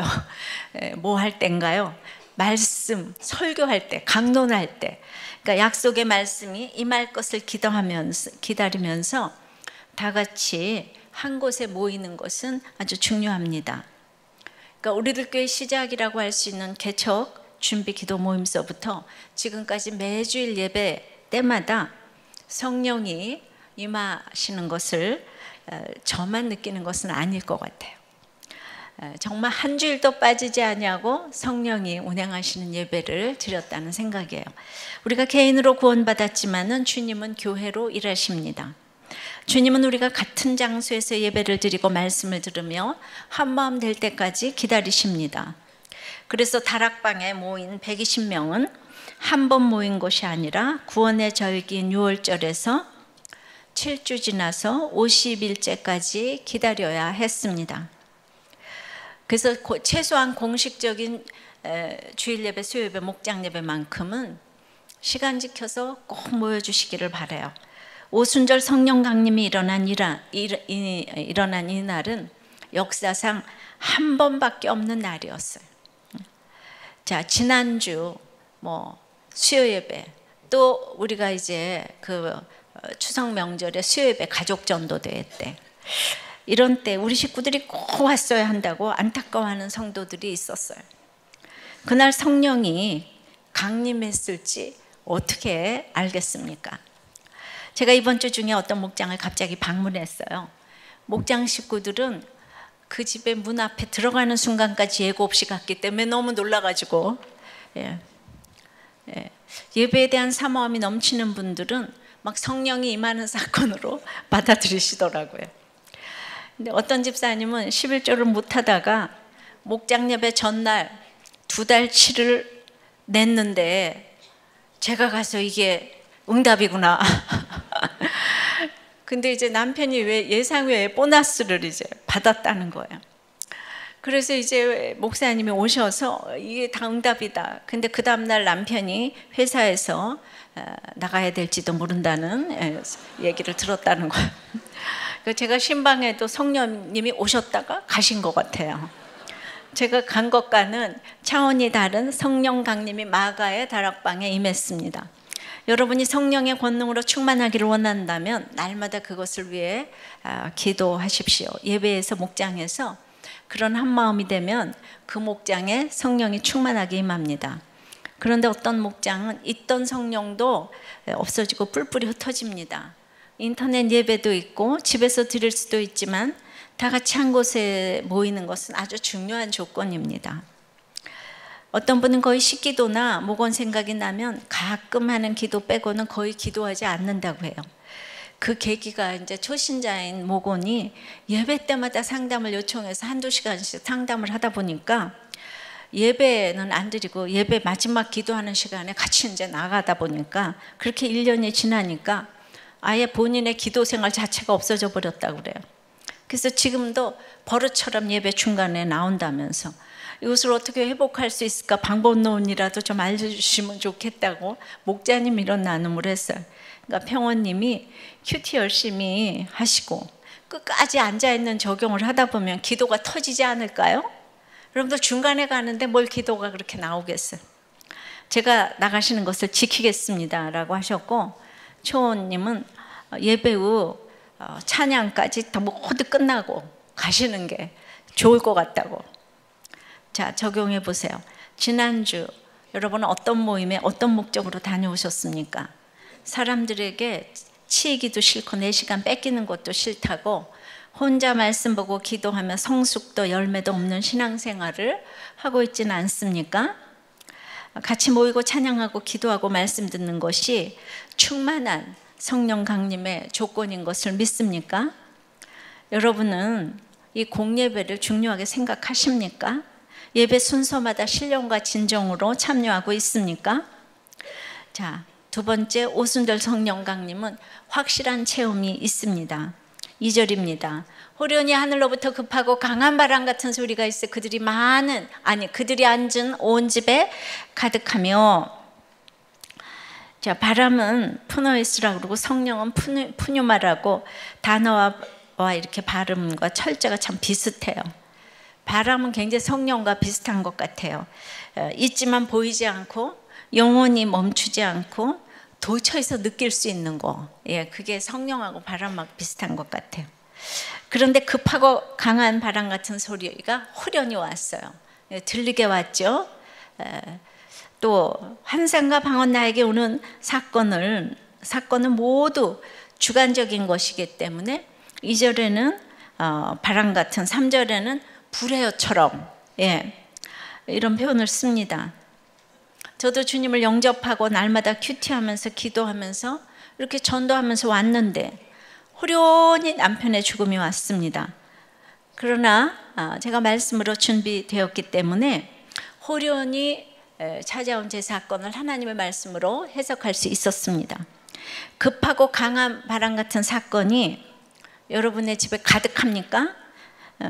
열심히 큐티하고 예배 드리고 했더니만 태풍 같은 사건이 몰아쳤다고 낙심하고 계십니까? 아니면 성령이 임하기 위한 사건이라고 해석하고 있습니까? 3절입니다. 마치 불에어처럼 갈라지는 것 한테 손가락질 할 수 있겠습니까? 바로 이것이 예수 그리스도의 비밀이고, 그런 언어를 쓰는 것이 성령 충만한 언어인 거예요. 세상에 충격을 주는 성도가 되시기 바랍니다. 이런 충격을 주는 성도가 점점 희귀해져가는 시대에 살고 있습니다. 우리가 교회를 나가도 교양이 있게 기복적으로 나가는 영혼을 흔들어 놓는 전도자들이 점점 희귀한 시대에 살고 있어요. 교회사를 보면 성령운동은 늘 빈민 하층에서 일어났고, 그러다 보니까 현세의 복을 간절히 구하게 됐어요. 그래서 믿음의 족보를 가진 유대인들은 오순절 파를 아주 무시하죠. 오순절 하면 어떤 파가 생각이 나요? 성령파, 영파, 이래서 무시하고, 성령운동도 무시합니다. 성령 강림으로 대단한 것을 주셨는데 또 계속 기복에 머물러 있기 때문에 무시가 되는 것도 또 있는 거예요. 이 두 개가 다 또 맞아요. 그런데 현세의 복을 구하면서 거기 안주하니까 방언, 신유 같은 것만 성령 충만이라고 하는 사람들이 있는 거예요. 그 은사 자체가 나쁜 게 아니에요. 그것을 통해서 성령 충만으로 가야 되는 거예요. 그것 자체는 남들에게 충만으로 보여질 것이 하나도 없어요. 신앙의 과정에서 방언도 하고 신유의 은사도 받을 수 있지만 세상을 향해 보여지는 것은 막힌 관계가 뚫리는 거예요. 흩어진 언어가 하나가 되는 거예요. 내가 굉장한 고난 속에서도 원망하거나 낙심하지 않는 모습이에요. 내가 성령 충만이, 여러분들 방언한다고 사람들이 나를 말씀 충만으로 보겠어요? 성령 충만으로 보겠어요?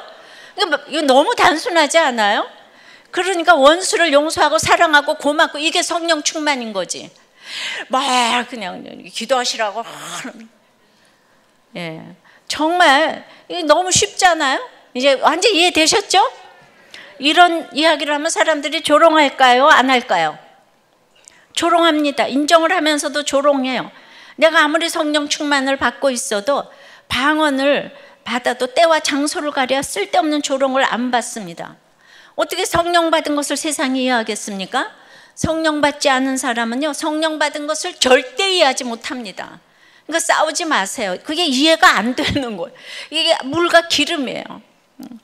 자, 적용해 보세요. 세상을 놀라게 하고 세상에 충격을 줄 믿음의 적용이 있습니까?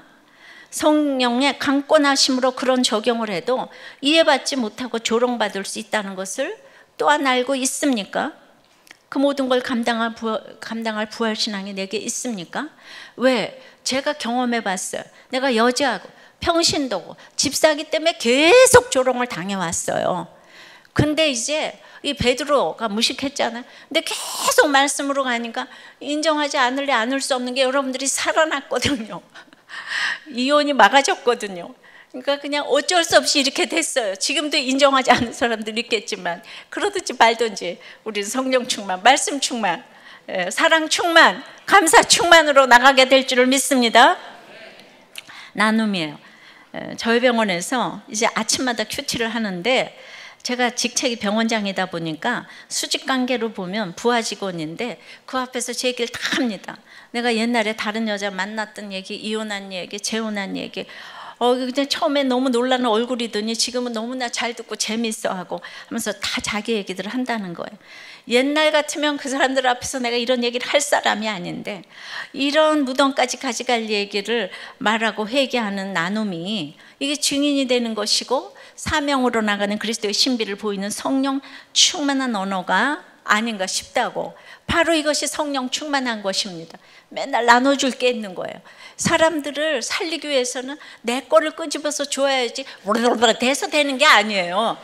10시간 기도해, 금식 열으라고, 방언기도 맨날 하고 성령 충만 받으라고, 이게 아니라고요. 그렇지만은 여러분들이 하도 이거 모르니까 이제 좀 그냥 체험을 얻기 위해서 정말 오늘 방언기도로 하시기를 좀 제가 축원하는 거예요. 뭔가 하나님을 좀 만나라고. 그러니까 다른 언어로, 같은 언어를 쓰는 우리 에드워드 목자의 간증을 좀 드리려고 그래요. 이분 카나다 분이잖아요. 근데 우리들 교회에 오셔가지고 정말 이제 맨 처음에는 그런 그 통역이 있었지만 몇 년 동안 통역이 없었어요. 그래서 말씀이 안 들리니까 청소 분리수거 이것만 오랫동안 하고 그런데도 불구하고 3시간 주일 예배, 수요 예배, 목장 예배 다 오셔가지고 세상에 그 3시간 동안 그렇게 하나도 움직이지 않고 가만히 계시는 거예요. 예. 그래서 들리냐고 그랬더니 들린대요. 어떻게 뭘로 들리냐고 그러니까 소울로 들린다고 그렇게 얘기를 하세요. 그리고 이제 아내가 한마디만 해주면 그게 듣도 보도 못한 얘기를 해서 그 한마디만 들어도 그냥 오는 본전을 이렇게 이제 빼시는 거예요. 자기는 어렸을 때 부모님이 너무 싸우셔서 이혼해서 막 시원하다는 마음도 가졌는데, 예, 이분이 또 잘생기시고 끼가 또 있으시잖아요. C.S. 루이스를 전공하고 랄랄랄라, 이 기독교 문학에 뭐 포부도 많아요. 근데 완벽한 부인, 완벽한 직업, 행복한 가정을 만들어야 되는 가족 신화가 있었는데 대학생 때부터 이분이 이제 끼를 발산해가지고 결혼한 여자를 만나게 됐는데 나 때문에 그 부부가 이혼을 하게 됐다는 거예요.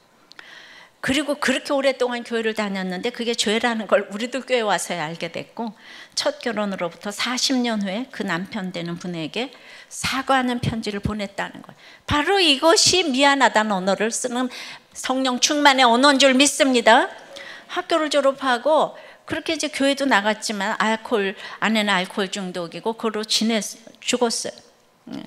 그런데 얼마나 아내가 정말 흉악하게 힘들게 백발이 돼서, 근데 그냥 최선을 다해서 간호를 했지만 너무나 몰골이 흉악하니까 이 살인 혐의로 수사를 다 받았다는 거예요. 근데 그렇게 사랑해서 결혼했는데 또 구원에 대한 애통함이 없었다는 거예요. 다시 다른 여자와 동거하고 딸아이 낳고 또 그랬는데 비자가 없어서 미국에서 쫓겨났고 가족 신화가 무너지고 이제 먹을 것도 없고, 이건 하나님이 실수하신 거라고, 하나님 잘못이라고, 하나님 남 탓만 하고 돈도 없고 직업도 없으면서 또 날마다 시편 23편 외우면서 울면서 원망을 했대요. 예, 그러다가 일을 찾기 위해서 차이나에 가려다가 잘못 클릭해서 코리아로 이렇게 오게 됐다는 거예요. 근데 이제 아내를 처음 봤을 때 문제가 있어 보였고 좋지 않았는데 하나님이 저 여자다 하는 음성을 줬대요. 이렇게 인도함을 받으시면 안 돼요. 예. 메일로 큐티 주고받고 결혼을 하게 됐는데 지금의 아내는 처음으로 객관적으로 보는 아내고, 우리도 교회 와서야 내재가 보였고 내가 죄인임을 인정하고 살 수 있게 되었다고 합니다. 예. 근데 이렇게 성경을 읽어도 나쁜 선택을 하고 자기중심적이었는데 이분이 첫 결혼의 피해자인 첫 번째 아내의 남편에게 사과 편지를 보낸 것은 교회 나가고 성경을 읽어도 있잖아요. 40년 후에야 성령 충만의 언어를 쓴 거예요. 이 성령 충만, 성령 세례 잘 이해하시기를 바랍니다. 예, 정말 그 외에도 외국인 목장에는 그 오랫동안 드러나지 않으면서 섬기는 이 분들이 많이 계세요.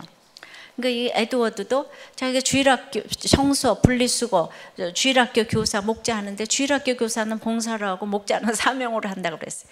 그날 설교가 너무 도움이 됐는데 진짜 지금 이분은 무직으로 여기 와서 청소하다가 국제고등학교 교장이 되셨어요. 우리들 교회에서 취직도 시켜줬네. 예.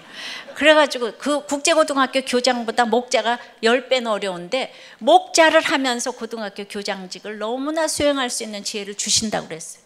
이게 사명이라고 얘기하셨어요. 예. 또 우리 한 집사님은 자기는 우리들 교회 오고 나서는 아주 사명이 단순하다고 느낀다고, 가족을 사랑하는 거라고. 또 한 분은 교회 밖에서의 사명은 미국에서 백만장자가 되는 거고 진짜 사명은 이 교회에 붙어 있는 거라고. 또 한 집사님은 제 결혼 생활에 인내심을 갖고 싸우고 싶지 않다고. 그래서 지금 또 한 분은 자기는 영어를 너무 잘하지만 하나님 없이 영어를 쓰는 능력은 아무것도 아니에요. 이러고 또 나눔을 했습니다. 그들이 다 성령의 충만함을 받고 성령이 말하게 하심을 따라 다른 언어들로 말하기를 시작하니라. 그러니까 성령의 충만을 받고 성령이 말하게 하신다고 그러잖아요. 예, 말로. 성령 충만은 말씀 충만으로 이어지는 거예요. 입이 열렸는데 말이 많은 것이 아니고 하나님의 큰 일을 말했어요. 성령 충만하다면서 입이 열리지 않는 사람은 아직 성령이 충만하지 않은 것입니다. 저는 뭐 굉장히 특별한 은사나 하늘나라 갔다 오거나 입신하거나 이런 체험을 한 적이 없어요. 그러나 저는 찬송도 기도도 설교도 항상 하나님의 큰 일을 말하고 있다고 생각을 합니다. 항상 나 오늘 가서 무슨 말하지 할 말이 하나도 없는데 그 성경 구절 내가 그래도 아는 게 있지 않아요? 그 가면 막상 사람을 만나면 입이 열려서 할 말이 끊임없이 생각나게 하시는 것을 평생 느끼고 있습니다. 예, 날마다 오늘 설교는 어떡하지? 맨날 그러고 오면 성령이 갑자기 저를 주장해 주세요. 이게 바로 성령 충만이 아닌가 싶습니다. 한글 성경은 그걸 다른 언어를 방언이라고 표기를 했는데 우리는 방언하면 랄랄랄라 밖에 모르기 때문에 이 오순절 본문만 나오면 성령 충만 받아서 방언 좀 받자, 이게 주제가입니다. 저도 방언을 받았어요. 그리고 우리들 교회에서 방언으로 기도도 합니다. 그래서 저는 여러분이 방언 받으셔서 조금이나마 성령을 체험해 보기를 축원합니다. 그 하지 말라는 게 아니에요. 예. 정말 오늘 방언 받기 위해서 아주 작정하고 기도해 보세요. 짧게 기도하는 가운데도 방언이 임할 줄 믿습니다. 그런데 왜 방언을 받는지가 중요합니다.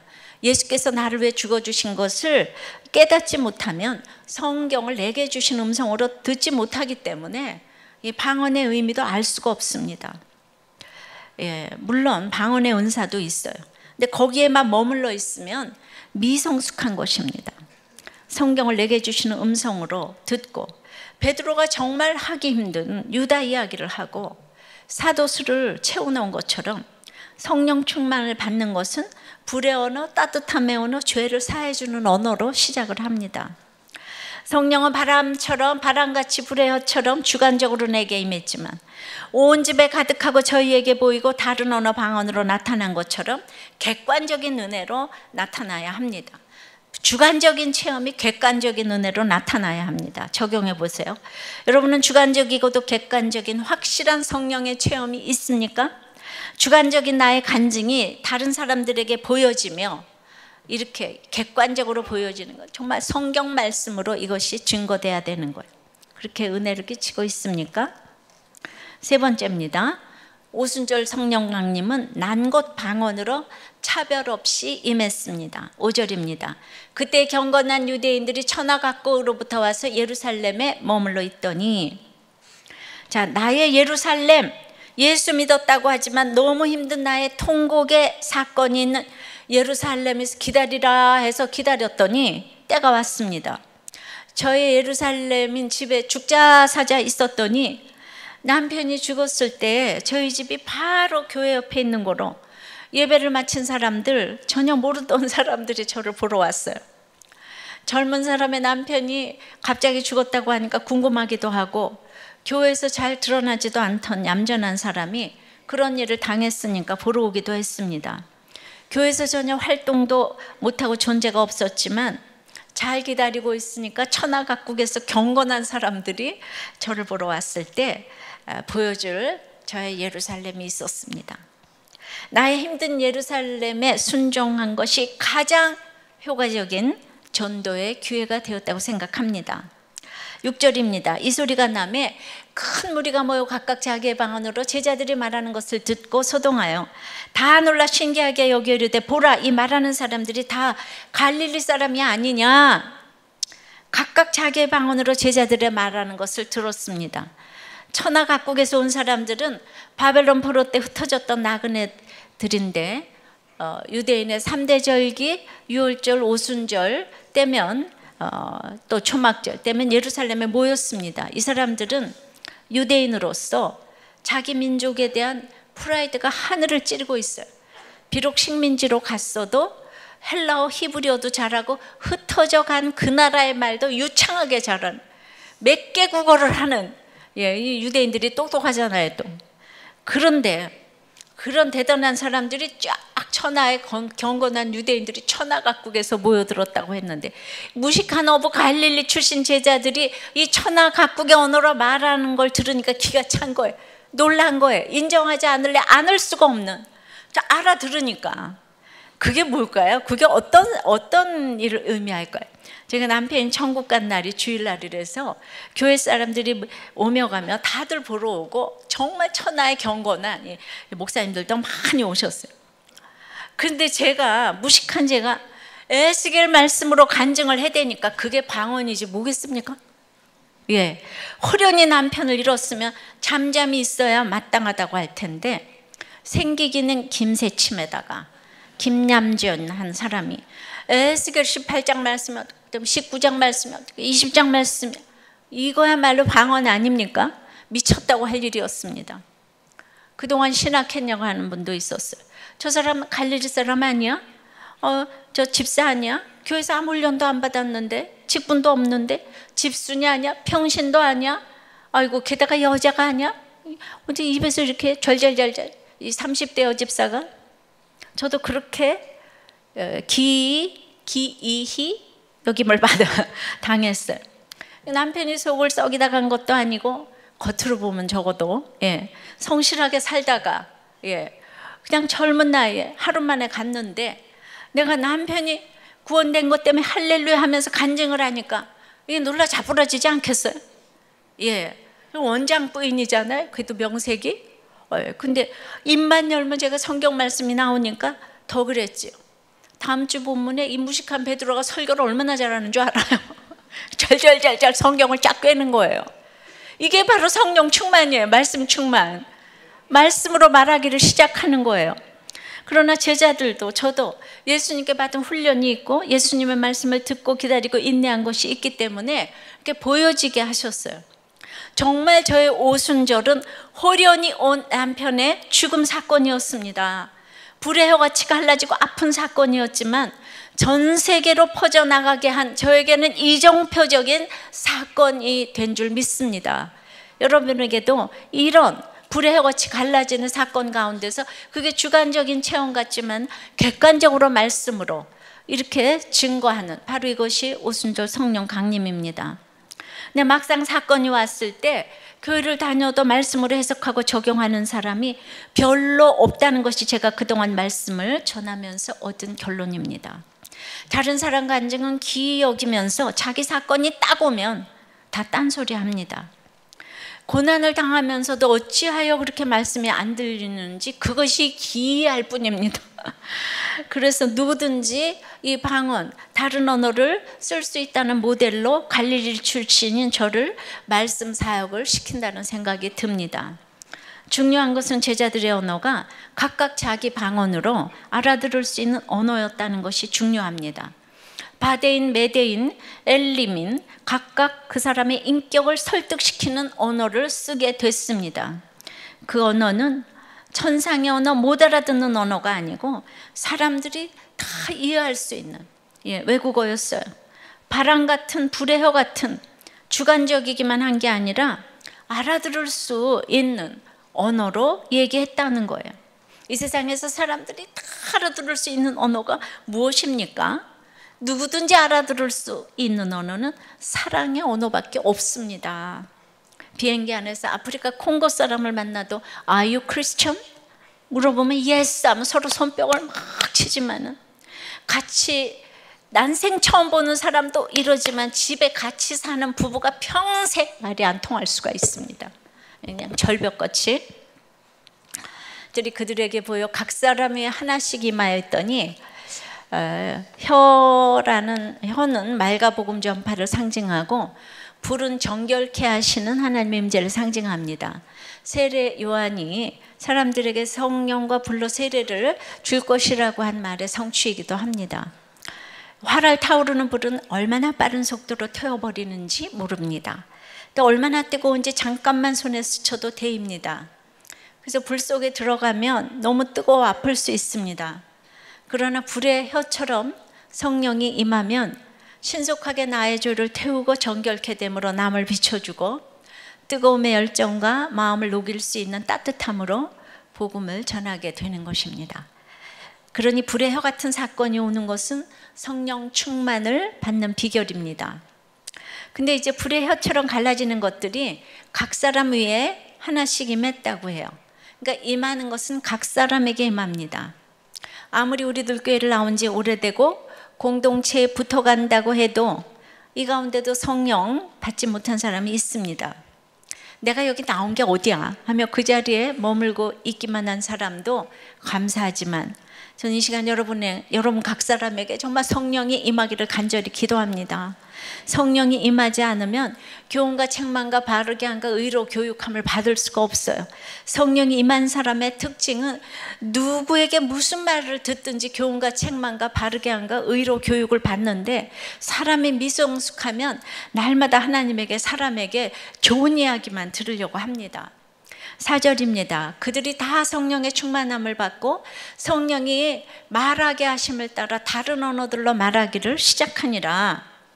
우리는 각각 개별적으로 성령을 받아야 합니다. 동시에 우리 모두 다 공동체적으로도 성령을 받아야 합니다. 성령이 온 집에 가득했다고 했습니다. 가족같이 하나 된 공동체는 성령을 받는 중요한 통로입니다.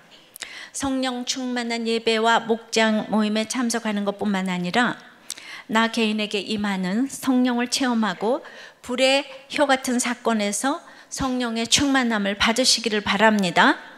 성령 충만받고 예수님과 진리로 충만해서 다른 언어로 말하기를 시작했습니다. 지금까지 하지 못한 언어를 쓰기 시작했어요. 여기 방언의 본질은 주관적이지만 온 집안에 가득하고 그래서 이제 그게 바람으로 들리고 불의 혀처럼 보이고 들리고 보이고 하는 객관적이기도 합니다. 주관적인 것이 나에게 충만으로 임해서 다른 사람에게 객관적으로 보여지는 이런 확실한 체험을 해야 돼요. 이제 지난주 설교를 듣고 보수교단에서 자라한 부목자가 자신이 알고 있던 성령론과 목사님의 설교에서 듣는 성령의 설명이 잘못 달라서 굉장히 마음이 불편했다고 해요. 요지는 예수를 주라고 시인하며 세례를 받는 것이 모두 성령이 아니면 할 수가 없는 일인데 목사님의 설교를 들으면 물세례, 성령 세례가 따로 있는 것 같고 성령께서 우리 안에 계신 것도 같고 안 계신 것도 같고 고민과 갈등이 된다는 거예요. 자, 여러분들도 이런 질문이 있을 것입니다. 이 설명을 좀 하겠어요. 성령 세례와 충만은 다릅니다. 이 둘이 동시에 일어날 수도 있고 또 따로 일어날 수도 있어요. 성령 세례는 죄 사함을 받고 죄를 회개하고 예수님을 구주로 받아들일 때 순간적으로 일어나는 단회적인 사건이에요. 죄를 회개한다는 표시로 받는 물 세례는 구원과는 직접 연관성은 없습니다. 그러니까 물 세례를 받아야만 구원을 받는 건 아니에요.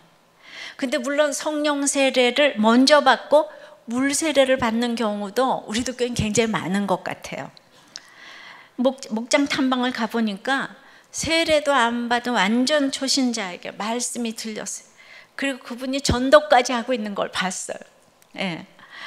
그러니까 성령은 새로운 삶을 주시는 권능입니다. 이게 오래됐다고 전도하는 건 아니잖아요, 그죠? 또한 성령은 평생에 걸친 변화의 과정을 이제 시작하십니다. 그러니까 우리가 물컵에 물이 있는 것이 성령 세례를 받았다면 흘러 넘쳐서 남에게 주는 것이 성령 충만이에요. 근데 평생에 물컵에 가지고만 있으면 충만은 나타나지 않잖아요, 그죠? 그렇지만 그 기한과 때는 우리는 모르는 거죠. 결혼식만 한다고 그 결혼식이 항상 그 결혼이 항상 충만한 기쁨이 보장되는 건 아니잖아. 그래도 또 결혼을 하려면 식을 또 해야 되잖아. 서로 사랑하는 본질의 기쁨이 있어야 합니다. 그리고 또 그것이 유지돼야 돼요. 주님과의 만남도 결혼식이 공개적인 물세례라면 동행하기 위해서는 본질적인 사랑의 성령 세례를 받아야 하고 그것이 또 유지되는 성령 충만을 받아야 하는 것입니다. 근데 성령은 인격적이고 초월적이신 분이기 때문에 인간의 생각대로 물세례 받으면 성령 세례 받고 그 다음에 충만 받고 이게 차례차례 되는 게 또 아니에요. 그 생각대로 역사하지는 않으세요. 물론 본질적인 사랑은 결혼식 전에도 올 수 있고 후에도 올 수도 있는 거예요. 어떤 사람은 3일 만에 결혼해서 그 다음부터 사랑을 알아갔어. 7년을 사랑하다가 결혼하고 나서 사랑이 다 없어졌어요. 그러니까 우리는 이게 잘 몰라요. 성령은 오순절에 처음 오신 것이 아니며 창세전부터 계시며 지금도 계시고 또 장차도 계십니다. 오순절 이전에도 제자들은 성령 세례를 받았다고 봅니다. 왜냐하면 성령의 역사가 아니라면 예수님을 그리스도로 믿거나 시인할 수가 없는 거죠. 그러나 한 제자는 예수님을 팔아먹었어요. 제자지만 성령 세례를 받지 못한 것이죠. 또 제자들은 뭔가 부족했습니다. 교회가 세워지기 위해 기다리는 기간이었기 때문입니다. 그래서 다락방에 120명의 성도들은 이미 드러나지 않은 교회였어요. 예수님께서 제자들에게 약속하신 성령은 그러므로 교회 형성을 위한 특별한 성령 충만이었습니다. 이 성령 충만으로 교회가 탄생한 것입니다. 그러니까 예수님도 이미 메시아시지만은 성령으로 잉태되시고 세례 받으실 때도 성령이 임하셨다고 했어요. 그러니까 세례 받아서 메시아가 되신 건 아니지요. 그러나 세례 받으실 때 사람들에게 알려지셨어요. 오순절에 이루어진 표적은 역사상 한 번 있었던 표적인데 똑같은 불과 바람을 지금도 나에게 보여달라고 외치는 것은 잘못된 일이에요. 성령은 이미 오셨어요. 근데 그건 한 번 있는 일이에요. 다른 종류와 장르로 우리에게 이어질 것입니다. 그러니까 중요한 것은 말씀입니다. 믿음입니다. 어떤 불같은 체험이 성숙한 믿음을 의미하지는 않습니다. 저는 이렇게 나눔을 보니까 지난주 처음 신앙생활을 시작했을 무렵에 그냥 너무 불 받아가지고 이제 목사님한테 안수기도 받고 그 다음에 가지고 있던 물질을 그냥 전부 다 바구니에 넣고 내려오는데 너무 기뻐서 지나가는 바람에게도 인사를 하고 싶고 그냥 막 잠을 자지 않아도 될 것 같고 그냥 너무 기뻤어요. 그런 기쁨 속에 내려와서 신앙생활을 하는데 잠시 후에 배신을 열심히 해댔대요. 믿음으로 하는 게 아니라 행위적으로 열심히 하다 보니까 나의 의로 교회 목사님께 그렇게 부당함을 말하는 무리 속에 끼게 됐대요. 오늘날까지도 그 목사님께 그런 말을 했다는 게 평생 짐이 되고 있답니다. 회개를 해도 앙금이 자리를 잡고 있대요. 초은지기님이 이렇게 얘기를 했어요. 성령을 받고 안 받고 성령 충만하고 안 충만하고의 차이는 행위로 구원을 받으려고 하느냐 아니냐 그 차이인 것 같다. 믿지 않는 세상 친구들을 보면 보통 두 부류인데 나는 죄가 많아서 못 간다는 부류가 있고 개독교라고 하면서 교인들이 더하더라 하는 두 부류. 전부 행위로 판단을 하는 것이죠. 자, 그러면 성령 충만을 받고 무엇을 하게 되나요? 성령 체험은 마음이 뜨거워지며 방언을 하는 등 여러 가지 은사로 시작될 수 있긴 합니다. 그렇게 해도 성령 충만은 다른 사람을 주께로 인도하기 위한 충만이기에 이제 말하기로 시작을 합니다. 모두가 입이 열렸습니다. 4절 다시 봅니다.